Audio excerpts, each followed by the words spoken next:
le dialogue politique. Alors, M. Fodé Baldé, comment allez-vous, hein? Je vais très bien. Et chez vous? Bon, ça va très bien, ça va. D'abord, je tiens à vous saluer et à vous remercier pour l'invitation et puis saluer vos auditeurs et puis voilà. Et puis me prêter à vos interrogations et à vos questions. Voilà, merci beaucoup, M. Fodé Baldé. C'est toujours un plaisir aussi donc, de vous avoir, surtout pour la première fois. Alors, de façon générale, la question classique, hein, comment se porte l'UFR en absence donc, de son président, M. Sidia Touré, et du numéro 2 ou du numéro 3, M. Sékou Yaya, qui est aujourd'hui incarcéré à Conakry? Toujours difficile d'être pour les structures politiques africaines d'évoluer sans un leader. Ce n'est pas propre à la Guinée. C'est un cas, c'est une généralité dans les pays africains. Mais il faut dire que cela aussi dépend de la façon dont notre leader a quitté Conakry. Et il vous souviendra que sa résidence a été spoliée et que c'est suite à cela qu'il a quitté Conakry pour la Côte d'Ivoire où il séjourne actuellement en famille, espérant que la justice puisse être dite et que très rapidement il puisse entrer en possession de son bien, de sa résidence. Mais depuis lors, encore une fois, la justice traîne encore les pas parce que tout simplement on sait pertinemment que si la justice arrivait à se pencher sur la question, impérativement la maison lui sera restituée.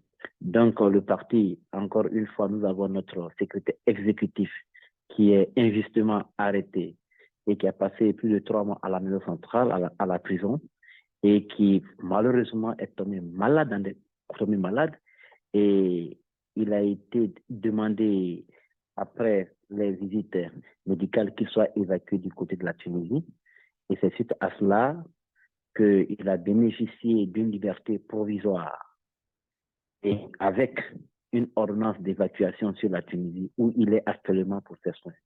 Et fort malheureusement, les conditions dans lesquelles il a quitté Conakry ont vraiment peiné la vie et je suis au regret. En même temps, c'est le lieu pour moi de planter toutes mes condoléances à tous ceux qui croient, à tous ceux qui ont été touchés par cet événement, c'est-à-dire pendant qu'il est en Tunisie en soins, il a perdu sa mère.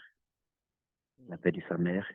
Et aujourd'hui, nous continuons à mener le combat au niveau de la Guinée. En tout cas, les persécutions, les harcèlements continuent, mais je pense que nous retenons parce que nous croyons aux valeurs de démocratie, nous croyons à une Guinée plus démocratique, nous croyons qu'il est nécessaire de continuer le combat parce que tout simplement, des Guinéens y vivent et des Guinéens aussi ont droit au bonheur. C'est pourquoi nous sommes là. Toujours le président Sidia Touré intervient par le biais des canaux de communication modernes que nous avons et il est en parfait contact avec le bureau exécutif et avec les membres du bureau des structures, des responsables de structures. Donc, il continue depuis là où il se trouve à animer le parti et aussi à prendre part au débat national. Donc, je peux en ce moment vous rassurer que le parti se porte très bien. Les réunions dans les structures continuent. Au niveau des États-Unis, nos responsables qui ont été nouvellement nommés continuent de faire un travail remarquable. C'est l'une des raisons pour lesquelles aujourd'hui j'ai droit à ce canal de communication. Et au niveau interne, déjà à l'intérieur du pays, les structures aussi évoluent très bien. La preuve en est que le responsable de l'Amérique du Nord qui séjourne actuellement en Guinée, Mamadi Babila Keïta, est en train de mener des activités vraiment très, très significatives du côté de Kamsa. Et à Conakry, même demain, nous allons tenir notre assemblée générale hebdomadaire. Et voilà, comme pour dire que le parti se porte très bien. C'est l'une des raisons pour lesquelles nous sommes pressés qu'on parte rapidement aux élections parce que nous comptons les gagner pour le bonheur des Guinéens. Merci beaucoup, M. Fodé Baldé. Encore une fois, nous présentons donc nos condoléances à toute la famille donc, de l'UFR en général et en particulier M. Sékou Yaya. J'espère que là où il est, qu'il se porte très bien. Voilà. Alors, revenons donc à M. Sidia Touré, cher ami. Pourquoi il a encore, soit à Abidjan ou je pense à Abidjan, est-ce qu'aujourd'hui, il est en exil, à votre avis, hein? Qu'est-ce qui freine un peu son retour à Conakry? Vous savez, par le passé, le régime précédent guinéen avait dénié aux prisonniers politiques le qualificatif de prisonniers politiques. Aujourd'hui, les nouvelles autorités de la transition comptent aussi nous dénier l'expression d'exilé politique. En effet, il faut tout simplement dire qu'un exilé, c'est un homme qui ne sont pas en sécurité dans son propre pays. La sécurité, elle est vaste avec l'évolution de nouvelles contraintes. Ça peut être le fait de ne pas se sentir à l'aise là où on est. Donc, compte tenu de l'environnement qui a été créé, aujourd'hui, le président Sékou Touré est en exil. Parce que tout a été fait de sorte à ce qu'il ne soit plus en sécurité dans notre pays pour qu'il puisse aller vivre ailleurs. C'est vrai que la Côte d'Ivoire n'est pas pour lui un pays étranger parce qu'il y a travaillé, c'est un pays où même vit la grande partie de sa famille. Mais le président Sékou Touré, pendant tout le temps qu'il est là depuis 1996, il a décidé de se consacrer à son pays, à la Guinée, et d'être régulièrement installé ici. Si il sort de ce pays dans les conditions que nous avons connues, encore une fois, ça a été une sortie très mouvementée parce que j'y étais. J'ai vu un peu comment les gens les autorités ne tenaient pas à ce qu'ils sortent. Et heureusement, ça a été facilité après avec des appels et ainsi de suite. C'était vraiment une sortie très mouvementée. Mais aujourd'hui, nous sommes à même de dire que le président Sékou Touré est en exil, le président Cellou Dalein Diallo est en exil, le président Ali Ouba est en exil, le président Boubacar Souma est en exil. Parce que les conditions sont créées de sorte à ce qu'ils ne soient plus en sécurité dans leur propre pays. Quand vous parlez de la sécurité, vous faites allusion à quoi? La sécurité physique, hein? D'aucuns disent que ces leaders que vous avez mentionnés, surtout M. Cellou et M. Sidia, ont sciemment quitté la Guinée pour ne pas faire face à la justice. Que répondez-vous à cela? Encore une fois, le président Sidia Touré n'est cité dans aucun dossier de malversation financière. Et c'est l'une des raisons pour lesquelles nous sommes fiers de l'homme que nous continuons de défendre et à qui nous croyons. C'est la preuve réelle que nous avons un homme très crédible, un homme qui a servi loyalement son pays et qui a travaillé aussi ailleurs, mais qui est venu servir loyalement son pays. Et vraiment, dont on n'a trouvé aucun dossier compromettant. S'il y avait un dossier compromettant, son nom aurait été cité par CRIEF. Parce que ça, il n'est cité dans aucun dossier. Il a quitté la Guinée parce que tout simplement, on lui a spolié son bien privé. Lorsque une autorité, lorsque l'État arrive à spolier un bien privé à une personne de la trempe du président Sékou Touré, après tout le service rendu à la Guinée, c'est le lieu de rappeler que des confidences de certains de ses collaborateurs, le président Sékou Touré, pendant qu'il était à la primature, ne percevait pas de salaire. Il a travaillé gratuitement pour la Guinée par amour pour son pays. Mieux, si c'est comme ça que les autorités de la transition comptent remercier une telle personne, lui prendre son bien privé, alors qu'il a acquis un terrain nu, il y a bâti, parce que quand on dit patrimoine bâti public, cela suppose que l'État a construit sur un terrain un bâtiment, alors que tout le monde connaît, en tout cas, nous qui avons fait la Côte d'Ivoire, quand l'État construit un bâtiment, ça peut prendre les mêmes plans. Disons que c'est le même plan. Et en Guinée, là où l'État a construit, on voit que c'est le même plan. Mais chez le président Sékou Touré, c'est un plan que lui-même a conçu. Il a construit son plan, il a monté son plan, il a construit à ses frais. Les preuves existent, mais malgré ça, le bien lui a été spolié. Lorsque des personnes, des autorités, des militaires ont la capacité de spolier à une personne telle que le président Sékou Touré, ancien premier ministre de notre pays, leader incontournable de la scène politique guinéenne, sont bien, en ce moment-là, tout le monde doit s'interroger. Et vous avez vu les conséquences. Je prends la résidence 2000, qui appartient à un investisseur privé marocain, selon ce que j'ai appris comme information. Mais ce bien privé aussi a été spolié par l'État guinéen, par l'État aujourd'hui dirigé par les militaires. Donc, quand on arrive déjà à cette conception de l'État, c'est-à-dire un État qui peut s'accaparer des biens privés, il y a de quoi se méfier. Ce qui veut dire tout simplement qu'ils sont aussi dans la capacité de prendre quelqu'un qui n'a rien fait comme c'est fait aujourd'hui avec le cas de Honorable Sékou Yaya-Bari, le cas de Fonike Mangué, qui a même perdu sa mère, le cas d'Ibrahima Diallo, et les jeter en prison pour juste satisfaire leur volonté. Voilà ce pourquoi nous disons qu'ils ne sont pas en sécurité, le président n'est pas en sécurité en Guinée. Et voilà ce pourquoi il a quitté le pays pour mieux vivre là où il connaît mieux, là où il est connu, là où les gens ont la culture de la récompense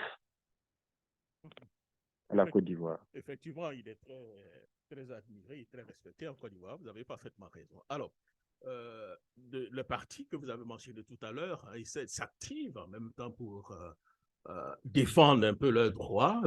Vous vous êtes réunis, hein, et vous avez ce qu'on appelait le Quatuor, à savoir le FNDC politique, dont vos partis font partie d'ailleurs. Il y a l'ANAD, il y a le RPG Arc-en-Ciel, hein, et puis la Corelle. Alors, tout semblait aller très bien. Et il y a pratiquement une semaine, ça a été un peu le clash entre M. Sidia Touré et monsieur Silla, M. Mamadou Silla. Alors, sans pour autant trop rentrer donc dans les détails, hein, comment du côté de l'UFR, vous avez vu un peu donc le départ de la Corelle, donc du Quatuor? En fait, je pense que ce départ nous amène à comprendre pourquoi tout ce tohu-bohu pour un simple tweet qui n'était adressé qu'à la primature, qui est une institution qui a écrit une correspondance officielle à des leaders politiques en mentionnant une fonction d'une intercoalition qui n'existe pas. La précision, encore une fois, elle était importante. C'était pour interpeller la primature. La preuve en est que, après cette interpellation, la correspondance qui a suivi, le coordinateur n'a pas été mentionné, mais plutôt l'intercoalition avec la nomination, avec la liste nominative des différentes coordinations, c'est-à-dire le FNDC politique, l'ANAD et le RPG et alliés. Donc, le président a voulu tout simplement apporter une précision pour éviter la confusion. Le concerné lui-même, lors de l'une de ses interventions dans une radio de la place, a reconnu que le 14, il a été rencontré le Premier ministre et qu'en cours de route, il a appelé le président Sidia Touré, qui n'avait pas pris son téléphone, et qu'il a appelé le président Cellou Dalein Diallo, qui lui a dit de ne pas y aller. Il dit, mais pourquoi ne dois-je pas aller? Et il est parti. C'est la preuve que s'il a le titre de coordinateur, cela veut tout simplement dire qu'il devait agir en conformité avec ce qui a été décidé par la collectivité. Mais s'il se permet déjà de ne même pas de demander d'informer et d'aller les représenter alors qu'ils n'ont pas donné leur onction, cela amène à réfléchir. Je pense que ce titre a été une précision importante, en même temps une information qu'on a menée, qu'on a adressée à la primature.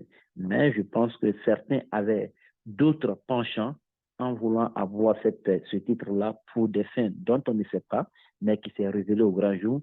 La preuve en est qu'ils ont suspendu leurs activités au sein du Quatuor. Nous avons écrit une lettre réponse qu'on devrait adresser à la primature et l'ancien ministre, Lansana Komara du RPG a été rencontré Mamadou Sylla, le président Mamadou Sylla, pour qu'il puisse émarer la correspondance. Il a dit non, nous avons suspendu nos activités et c'est plus tard que, comme il ne voulait pas signer, les autres coalitions ont signé. Donc la correspondance a été déposée et c'est après ils font une correspondance, ils font un communiqué, une réunion pour dire que nous les avons exclus. Ce n'est pas le cas. La vérité est qu'ils se sont auto-exclus. C'est ce qu'il faut retenir, c'est ce que l'opinion doit retenir. Et mieux, on a constaté que leur objectif était que de participer au cadre de dialogue qui a été institué par la facilitation avec la primature. Donc, ils ont été vus hier à se balayer des cadres des acteurs sociopolitiques guinéens. Donc, voilà ce que nous pouvons dire. Chacun est libre. L'adhésion, être ensemble, cela veut dire qu'on partage des valeurs. Lorsque les valeurs ne sont plus en partage, chacun est libre de prendre la direction qu'il voudra. Est-ce que cela ne montre pas réellement qu'il y a un dysfonctionnement au niveau donc, de la classe politique avec ce qui arrive un peu au niveau donc, de la Corelle? Et ensuite, M. Silla a été très clair. Hein, il dit que lui, hein, son objectif est de faire avancer les choses, qui n'est pas du tout dans la mesquinerie. Hein. Est-ce qu'à la limite, même si on comprend réellement votre point de vue, on ne peut pas comprendre un tout petit peu d'où vient M. Silla? Lui, il est à Conakry et les autres leaders sont à l'étranger. Au fait, encore une fois, C'est un ensemble. On n'a jamais institutionnalisé cet ensemble. Il y a pas, on n'a pas décidé. En fait, le problème de fonctionnement, c'est ainsi. C'est-à-dire, on décide ensemble et on définit les exécutants. Je vous rappelle que lorsqu'il était question d'écrire le mémorandum adressé au Premier ministre, chaque coalition a fait une proposition. Et après, chaque coalition a dédié une personne pour constituer la commission technique qui a travaillé sur le mémorandum adressé au Premier ministre. J'ai eu la lourde responsabilité et l'honneur de représenter le SNDC politique dans ce cadre de travail. Et à la NAD, on avait l'honorable Baldé, au RPG, on avait Komara, le ministre Komara, et à la CORED, on avait l'honorable Dembo Silla. On a travaillé ensemble. Comme pour dire, nous travaillons ensemble, on décide ensemble, on exécute ensemble. Il n'y a pas de porte-parole, il n'y a pas de président, il n'y a pas de coordinateur. C'est un principe. On a tiré les leçons de nos ensembles passés. On a tiré les leçons de notre passé de la vie des partis politiques. Donc, nous avons estimé qu'il était nécessaire qu'aujourd'hui, qu'il n'y ait pas de structuration formelle. Nous évoluions ensemble, on décide ensemble, on exécute ensemble. Voilà ce qui avait été toujours décidé. Donc, pour nous, il n'y a pas de structuration au sens propre du terme. Maintenant, ceux qui ont voulu, bon, quand ils ont été rappelés à l'ordre, on a vu, est-ce que pour le simple fait de dire qu'il n'y a pas de coordinateur devrait amener une coalition à dire non, s'il n'y a pas de coordinateur, si on n'a pas de coordinateur, alors on quitte. Et quitte. Bon. Est-ce que le fait que Mamadou Sylla soit, le président Mamadou Sylla soit en Guinée, cela devrait lui conférer le titre de coordinateur? Je pense que ce sont des questions qui devraient être débattues au niveau des leaders des différents partis politiques. Et lorsque la décision sera prise, on aurait appliqué facilement, mais il n'avait pas à s'auto-proclamer coordinateur alors que ça n'existe pas. Voilà le problème, parce que c'est d'éviter que cela soit vraiment extrêmement dangereux, parce que d'autres aussi pouvaient aussi se permettre aussi d'en créer des fonctions ainsi de suite, qu'on ne pourrait plus maîtriser. Donc, très tôt, le président Sékou Touré, que l'on connaît, qui est un homme de principe. C'est un homme de principe, on le connaît pour ça, et c'est pourquoi d'ailleurs même que les Guinéens l'admirent. Donc, tout de suite, il a rappelé l'opinion nationale du fait que, et en même temps la primature, du fait que cette fonction n'existe pas. Oui, mais monsieur Baldé, est-ce qu'on Oui. ne peut pas dire que de fait,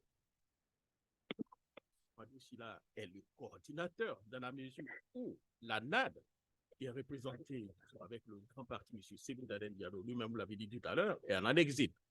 M. Sidya Touré, qui représente aussi le FNDC politique, est en exil. Au niveau du RPG Arc-en-Ciel, son président, M. Kassouri Fofana, est incarcéré. M. Mamadou Sylla est donc l'un des grands qui existent. On n'a pas forcément besoin d'attribuer le titre donc, de coordinateur à M. Mamadou Sylla. Est-ce qu'on ne peut pas dire que de fait, M. Mamadou Sylla peut être, même si ce n'est pas le coordinateur, mais étant à Conakry, celui qui peut faire avancer des choses en attendant que ceux que je viens de mentionner rentrent ou bien recouvrent la liberté?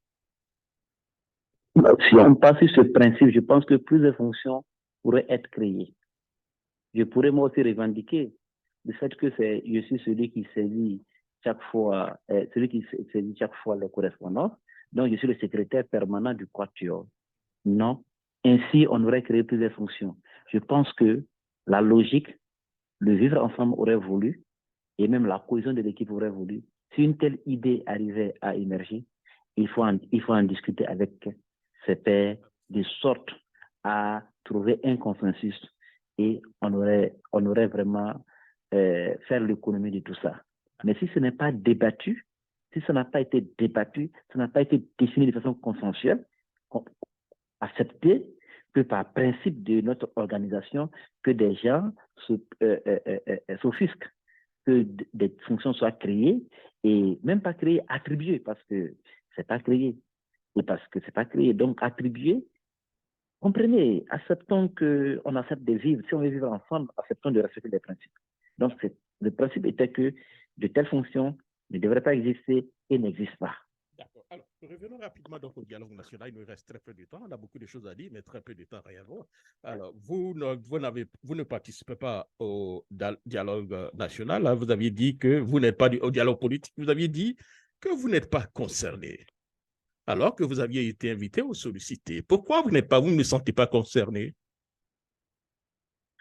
On n'est pas concerné parce que tout simplement, ce dialogue viole encore une fois la charte de la transition. C'est-à-dire, le seul dialogue que la charte reconnaît, c'est celui capable de définir la durée de la transition. À son article 77, qui stipule que la durée de la transition sera définie de commun accord entre les forces vives et le CNRD. Si on fait un dialogue et que même la question de la durée de la transition n'est pas inclus, comprenez que réellement, ce n'est pas un dialogue conformément à la charte. Nous ne sommes pas concernés parce que tout simplement, encore une fois, la question de la facilitation ne devrait pas avoir lieu. Pour la simple et unique raison, nous sommes de ceux qui estiment que on n'avait pas besoin d'alourdir encore le processus de prise de décision dans le cadre du dialogue. Mettre en place des facilitatrices qui vont venir vers les acteurs politiques et qui, à leur tour, vont rencontrer le Premier ministre, rendre compte, le Premier ministre va rendre compte après au président, alors que la charte est claire en la matière. Je pense que tout ça, c'est une lourdeur administrative qui n'avait pas sa raison d'être. Première raison. Deuxième raison, le dialogue qui a été ouvert hier, vous avez vu, vous avez entendu le médiateur parler. Il a été sincère. Il dit, on lui a promis que tous les acteurs seront là. Mais force est de constater que les acteurs les plus importants n'étaient pas là. Parce que, tout simplement, d'abord, en termes d'impréparation, on a vu qu'il y avait une impréparation totale. Il y avait du tohu-bohu. Et puis, il y avait... on ne savait pas ce pourquoi les gens y étaient. Est-ce qu'ils étaient là-bas pour chercher, excusez-moi du terme, c'est un peu choquant, mais est-ce qu'on était là-bas pour chercher de quoi manger ou bien on était là pour parler de la Guinée? Voilà, en fait, on ne comprenait pas le sérieux. C'est pourquoi nous, dans notre mémorandum, nous avons proposé au Premier ministre un canevas et qui a fait école, même si le pays que je vais citer a fini par biaiser un peu le processus. Je parle le cas du Tchad, par exemple. Bien avant que les Tchadiens ne se retrouvent en Djamena pour le cas du dialogue qui a été bâclé, il faut reconnaître cela, il faut reconnaître qu'ils se sont retrouvés à Doha, où ils ont balisé le cadre de dialogue. Encore une fois, il y a dialogue lorsqu'il y a incompréhension. Aujourd'hui, tous ceux qui sont retrouvés là-bas, dans ce cas de dialogue hier, il n'y a pas d'incompréhension entre eux. Ils se comprennent. Ils ont en partage la conduite de la transition, ils ont en partage la durée de la transition. Même pour certains, même si le colonel Mamadi Doumbouya veut, il peut rester ad vitam aeternam au pouvoir. Ce n'est pas leur problème. Parce que ils partagent 100% ce que fait le CNRD. Mais c'est nous qui disons que la conduite de la transition n'est pas celle que nous souhaitons. Donc, s'il y a dialogue, c'est entre ceux qui soutiennent le CNRD et le CNRD et nous autres qui partageons pas la conduite actuelle de la transition. Et cela en prenant d'un médiateur, parce que pourquoi le médiateur de la CEDEAO? Tout simplement, la confiance n'existe plus entre les autorités de la transition et la classe politique et la classe sociale. C'est une réalité aujourd'hui en Guinée. Et c'est même au regard de cela que la CEDEAO a dépêché un médiateur. Donc, pour que celui-ci vienne à harmoniser les positions. Donc, il est important qu'il soit là. Nous avons aussi demandé la présence des partenaires techniques et financiers en tant qu'observateurs, mais aussi en tant qu'appui technique. Parce que, quoi qu'on dise, à l'issue de tout ce débat-là, une transition prend fin par l'organisation des élections. Et la Guinée n'a pas un budget pour financer suffisamment les élections. Il faut de l'appui financier extérieur. D'où l'importance de travailler avec le G5. Ce sont eux qui vont nous accompagner à financer les élections. Donc, ils ont leur place dans le cadre du dialogue que nous proposons. Voilà le canevas que nous avons toujours proposé, que les autorités guinéennes refusent parce que tout simplement, un tel canevas va impliquer la liste nominative des membres du CNRD. Alors qu'on nous fait comprendre que le CNRD ne sera pas candidat à une élection, mais personne n'est obligé à même de dire tel et tel sont membres du CNRD. Personne. Mais pour qu'on puisse croire à la sincérité, le minimum, c'est de nous sortir la liste nominative des membres du CNRD. Qui sont ceux qui ne peuvent pas être candidats? Où sont-ils? Le CNT, on connaît, le gouvernement, on connaît, mais on ne connaît pas les membres du CNRD qui ne sont pas appelés à être candidats.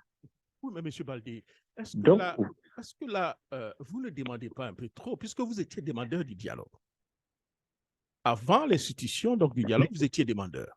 Et maintenant, quand on vous propose ce dialogue, vous émettez encore d'autres réserves. Est-ce qu'à cette allure-là, vous risquez de ne pas vous trouver dans une situation un peu compliquée dans la mesure où on dit le plus souvent la politique, c'est la saine appréciation des réalités du moment. Et quand vous discutez avec vos compatriotes, certaines personnes pensent que le moment est arrivé pour que chaque parti politique vienne participer au débat et dise exactement ce qu'il a envie de faire. non, moi, je vous comprends parfaitement. Effectivement, nous avons toujours demandé le dialogue et nous avons toujours proposé le canevas le plus à même de nous faciliter le retour à l'ordre constitutionnel. C'est ce canevas que je viens de vous décrire. C'est-à-dire, d'un côté, le CNRD et ses soutiens, et de l'autre côté, ceux qui ont des revendications. Encore une fois, il y a dialogue parce qu'il y a incompréhension sur un sujet. C'est parce que nous ne sommes pas d'accord de la conduite de la transition qu'il y a un dialogue pour qu'on puisse harmoniser les positions. Donc, c'est nous et ceux qui comprennent, ceux qui partagent la conduite de la transition, qui doivent dialoguer. Et encore une fois, en présence d'un médiateur, c'est ce cadre que nous avons toujours demandé depuis le 21 septembre 2021. Si Notre premier mémorandum que nous avons déposé Baldé, au niveau du CNRD. Vous voulez exclure d'autres acteurs politiques, si je comprends bien. Non, nous n'excluons pas d'acteurs politiques. Quand je dis les forces vives, par exemple, il n'y a pas des acteurs politiques sociaux. C'est ce que la charte dit. Même les organisations syndicales sont aussi membres des forces vives. Non, nous n'excluons personne. Au contraire, c'est ceux qui ne veulent pas attendre autre son de cloche qui veulent nous exclure. Parce qu'ils estiment, ils ne veulent pas s'asseoir autour de la table avec nous parce qu'ils savent très bien que la vérité sur n'a pas jailli. Alors que nous, c'est vrai qu'on ne peut pas être dépositaire absolu de la vérité, mais par rapport à la conduite de la transition, nous avons la vérité absolue avec nous. Il faudrait impérativement qu'ils comprennent que pour qu'on puisse sortir de cette transition, il va falloir qu'on débatte des vraies thématiques telles que la question de la Constitution, la question du fichier électoral, la question du code électoral, la question de l'organe de gestion des élections, et tout ça, le financement. Voilà ce que nous demandons. Mais non, on ne veut pas, on va appeler tout le monde, on dit tous les sujets peuvent être débattus, mais quand tous les sujets peuvent être débattus, ce n'est plus un dialogue au sens propre du terme pour une sortie de crise, d'une transition. Ça devait mettre une assise nationale puisqu'on dit tous les sujets peuvent être débattus.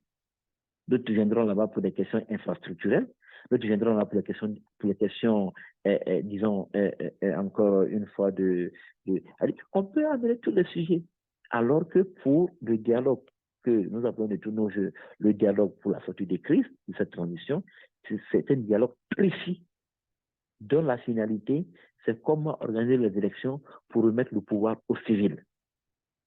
Mais nous avons l'impression que c'est ce débat-là qu'on veut fuir.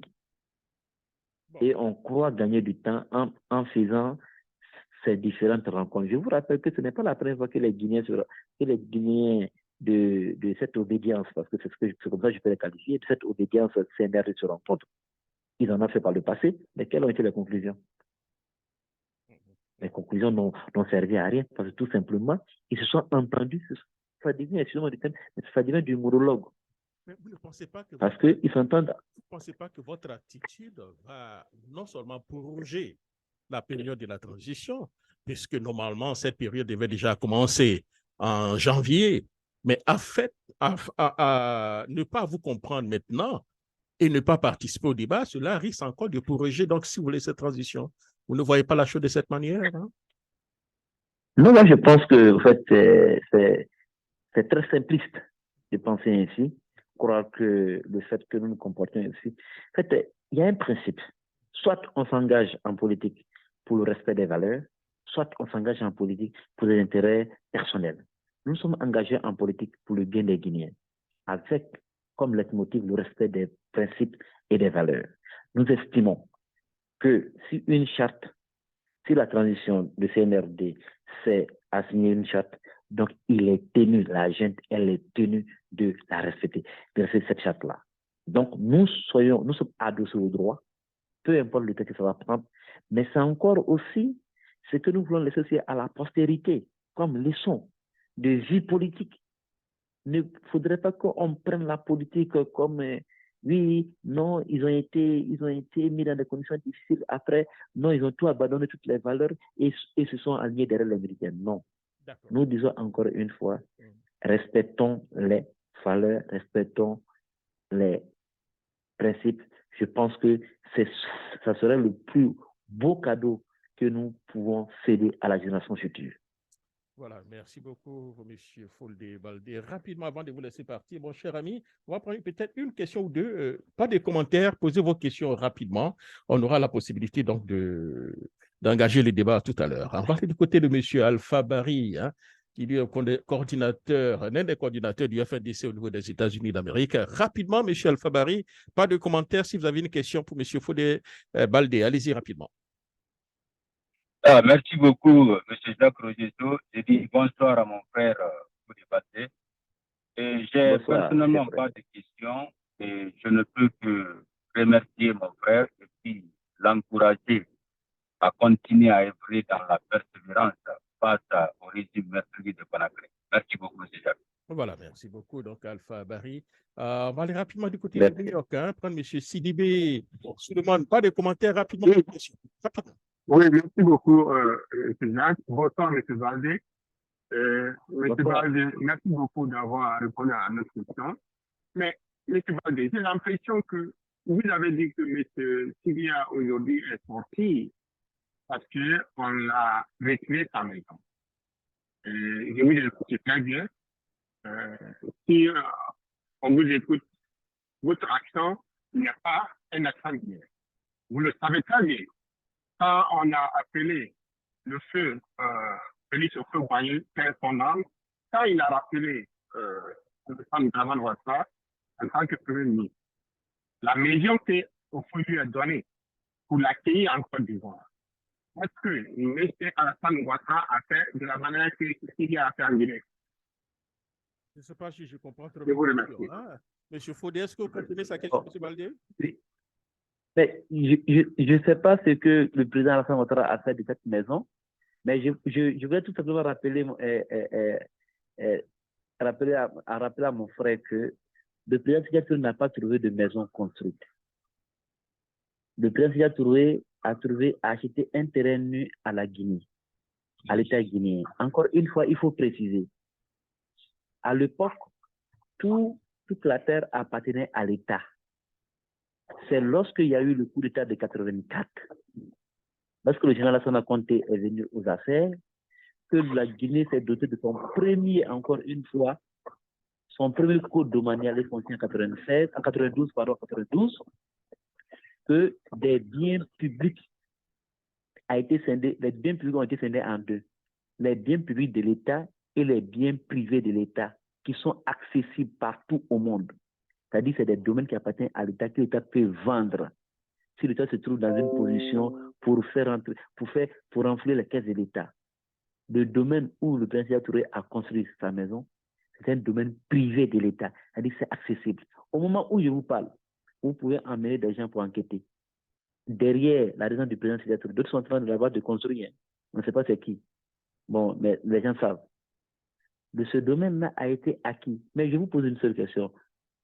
De toute la minière, c'est la seule résidence là-bas, c'est cette seule portion de terre qui est bien privée de l'État. Parce que les autres là, personne n'a été inquiété.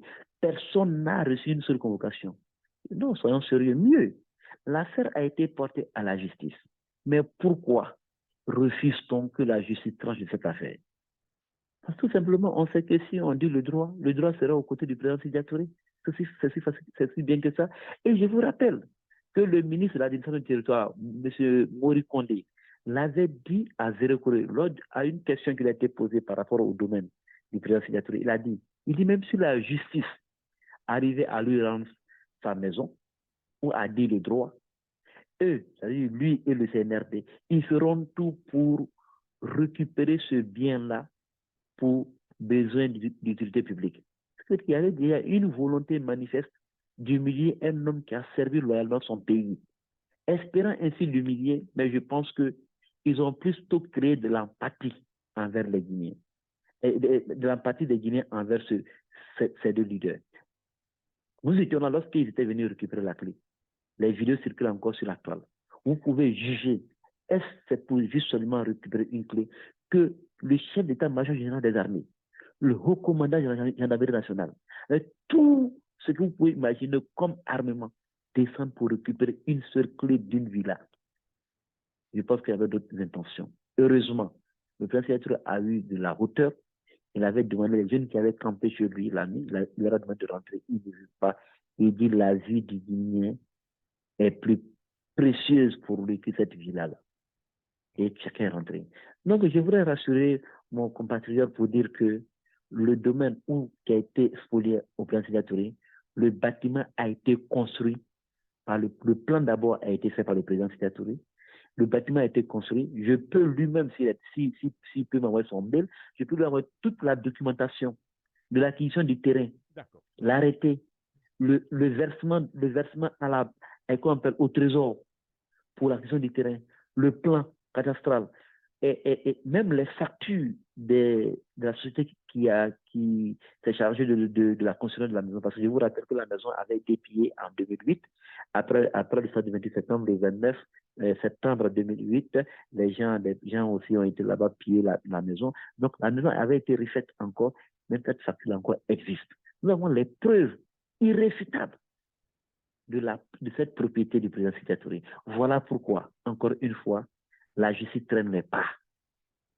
Parce que si le bien du président Sékou Touré, par exemple, je prends un exemple, si le bâtiment avait été construit par l'État, alors qu'il a acquis de façon légale, encore une fois, ça, il faut le préciser, le bâtiment du président Sékou Touré n'a pas été construit par l'État, ça a été construit par lui-même et à ses propres frais. C'est une précision importante. Je rappelle encore, et je lui mets au défi de me prouver le contraire, la maison de la première dame ou la première dame habitait à l'Andrea. Le gazon qui est dans la cour, c'est joli, vous appréciez. Le gazon là a été envoyé par Sidya Touré de la Côte d'Ivoire. C'est lui qui a aménagé la maison. C'est cette maison, ils ont voulu lui vendre. Il dit non. Il dit ça, il ne peut pas prendre. Il préfère avoir un terrain nu où il va construire un plan qu'il désire. Et voilà comment on lui a proposé 3 terrains. Et il a préféré celle de la minière et celui de la minière pour la simple et unique raison, c'est que l'accessibilité était facile. Voilà comment il a acquis ce terrain. Et le décret n'est pas parce que c'est Sidya Touré qui a eu le décret. Non. Le code foncier domanial guinéen dit lorsque c'est plus de 1000 mètres carrés, alors c'est un décret qu'on prend. En deçà, on prend un arrêté. Donc, ça encore, il faut préciser. Vous prenez la route de Sonfonia. Après Sonfonia, le rond-point Sonfonia, jusqu'à Kabylie là-bas. Mais tout ça là, les domaines ont été acquis par arrêté ministériel, arrêté ministériel. D'accord. Que les gens comprennent qu'avant l'arrivée de la Sana-Conté, c'était un pays communiste que nous avions. C'est-à-dire la terre appartenait à l'État. Et avec le libéralisme, tout a chamboulé. Il y a des biens privés de l'État, il y a des biens publics de l'État. Les biens publics de l'État sont inaccessibles, mais les biens privés de l'État sont accessibles. Ça, c'est un principe de droit public qui le dit. Le droit domanial qui le dit. Donc, je pense que sur ce point, il faudrait qu'on soit... J'ai beaucoup parlé sur ce point parce que je voulais être très, très précis sur ce point pour éviter toute confusion. Mieux, on entend souvent dire non, est-ce que le domaine a été déclassifié? On ne déclassifie pas un bien privé de l'État parce que c'est déjà accessible. On déclassifie lorsque le bien n'est pas accessible pour rendre accessible. Donc, le bien de la résidence, le domaine-là, n'avait pas besoin de déclassification parce que c'est un domaine privé de l'État, donc accessible à tout particulier qui manifeste le désir et qui en a les moyens de sa mise en valeur. Et je pense qu'il a mis cette maison en valeur aujourd'hui et fort malheureusement, c'est occupé par le BGDA et vous pouvez voir, même la forme a été... Ils sont en train d'apporter des modifications alors que, je précise, l'affaire est pendant devant la justice. Rapidement, avant de vous laisser partir, rapidement, deux petites questions, vous répondez, puis nous allons conclure. Rapidement. Monsieur Lamine Condé, rapidement. Roger, bonsoir. Oui, non, c'est Lamine Condé, rapidement, pas de commentaires, rapidement. Alors, monsieur Jacques-Roger? Oui, rapidement, votre question. D'accord. Bon, j'ai voulu rectifier un point, mais comme il n'y a pas de... Mais je vais... D'accord. Allez-y. Vous pouvez... Allez-y, d'accord. Peut-être le demi. D'accord. Bonsoir, bonsoir à votre invité. Bon, je pense que sur le côté de déclassification, oui, bonsoir. Sur le côté de déclassification, je pense que votre façon d'expliquer est difficile à comprendre. Alors, quand on parle de bien privé, ça veut dire que le bien a fait l'objet de déclassification. Alors, a priori, tous les biens... Your call was ended because you no longer have sufficient funds to continue the call. Voilà, merci beaucoup. Hein. Voilà, c'est bien ce que je craignais. On a rapidement perdu notre invité. Alors, on reviendra donc du côté donc de... rapidement donc du côté, cher ami. Ils arrêtent de tromper l'opinion. Quelle est votre question? Quelle est votre question? Oui. Ma question est que Jacques Roger, qu'ils arrêtent de dire que c'était un terrain nu. Ce n'était pas un terrain nu. L'orchestre était là. L'orchestre avait occupé. S'il est venu casser l'orchestre, il a fait déplacer un domaine, un patrimoine de l'État pour essayer d'investir. On reviendra dans les commentaires tout à l'heure. Je vais vous permettre des choses. Puisqu'on est, il nous reste seulement 2 petites minutes. Lamine Condé, finissez votre point et puis monsieur Fodé va répondre et puis sa conclusion. Rapidement, Lamine. D'accord, merci beaucoup. Bon, je veux simplement revenir sur cet aspect du domaine public et privé. Alors, expliqué par notre invité. Je pense qu'à ce niveau, il a dit que concernant le domaine privé de l'État, on n'a pas besoin de classifier. Alors, je voudrais revenir sur la base du code foncier domanial de notre pays, de 1992, cher monsieur, pour qu'on parle d'abord, a priori, le domaine qui appartient à l'État, il est public. Maintenant, l'idée de domaine privé, c'est quand l'État voit qu'il a envie de dégager ou de vendre un terrain ou un de ses biens publics-là, il est obligé de prendre un décret, de déclassifier le bien dont il voudrait vendre. Alors, donc, encore une fois, il y a le bien privé, bien public de l'État et du domaine privé. Mais pour qu'on parle de domaine privé, il faut que le domaine public soit déclassifié pour que lui, l'invité, puisse accéder à ce domaine-là, ou bien moi, ou un autre citoyen puisse accéder. Voilà, donc il faut une déclassification qui se fait sur la base d'un décret, cher monsieur. Pour permettre à notre invité de répondre un peu à ces 2 préoccupations. Alors, monsieur Fodé, hein, allez-y, monsieur Baldé, allez-y. En fait, je ne voulais pas rentrer dans les commentaires juridiques. D'abord, j'ai commencé par la première observation de mon compatriote qui s'énerve en disant qu'il y avait, je ne sais pas, où j'étais lorsque le président... Bon, bref, je pense que il faut rappeler d'abord que l'orchestre dont il appelle Bembea Jazz, c'est Bembea Jazz ou ce qui se passe avec l'orchestre, voilà, l'orchestre en question, il faut chercher à comprendre l'évolution politique de notre pays. Cette genèse lui permettra de comprendre que autant le pays évolue, autant les lois aussi évoluent. J'ai dit ici que la terre appartenait à l'État. Ça, c'est un principe dans les pays communistes, tout appartient à l'État. Je le dis encore une fois, chaque fois je le dis ici en Guinée, nous ne sommes pas un pays post-colonial, nous sommes un pays post-communiste. Ça, c'est une précision importante. Ça, je suis formel là-dessus. Si on peut en faire un débat scientifique, je suis ouvert par rapport à ça. Maintenant, sur cette base, avec en 84, il y a la Conté qui vient, le libéralisme avec tout ce qui s'ensuit, il y a les questions, le droit évolue, la propriété de l'État. L'État se désengage par rapport à certaines réalités pour laisser le libre choix aux acteurs économiques à évoluer, ainsi de suite. Il en est de même pour le code domanial. Je suis désolé, encore une fois, de faire la dernière question par rapport à la déclassification. On déclassifie pour rendre accessible. Encore une fois, en termes de domaine de l'État, il y a deux types de domaines de l'État. Je le mets au défi. Je ne suis pas juriste, mais néanmoins, on a écouté de grands juristes, d'éminents juristes qui l'ont expliqué comment, puisqu'on avait été confronté à la question ici en Guinée.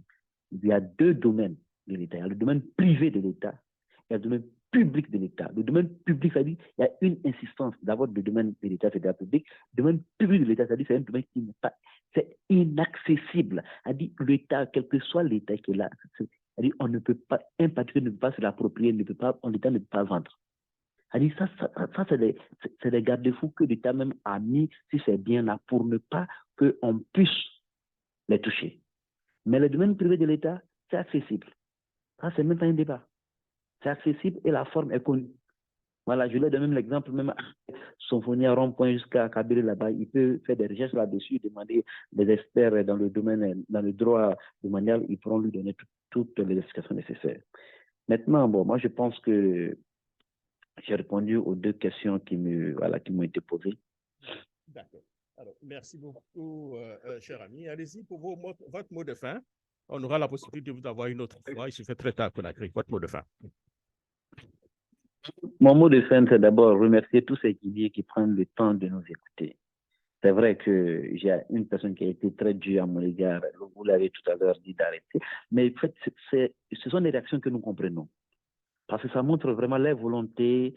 C'est ça aussi la beauté de la démocratie. Nous les comprenons. Ils ont le droit de verser leur couleur sur nous. Ça, c'est une réalité. Et moi, en tout cas, ce qui me concerne, chaque fois que je serai à l'antenne, permettez aux Guinéens de nous parler. Parce que ça nous amène aussi à nous interroger. Pourquoi il a une telle perception sur nous?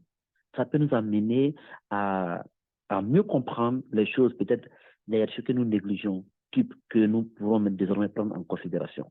Vraiment, je voudrais remercier tous ces compatriotes, tous ces Guinéens, de tous bords politiques, parce qu'ils prennent le temps de nous écouter, ils prennent le temps de contribuer au débat, ils prennent le temps de nous amener à comprendre les sentiments, ce qu'ils ressentent.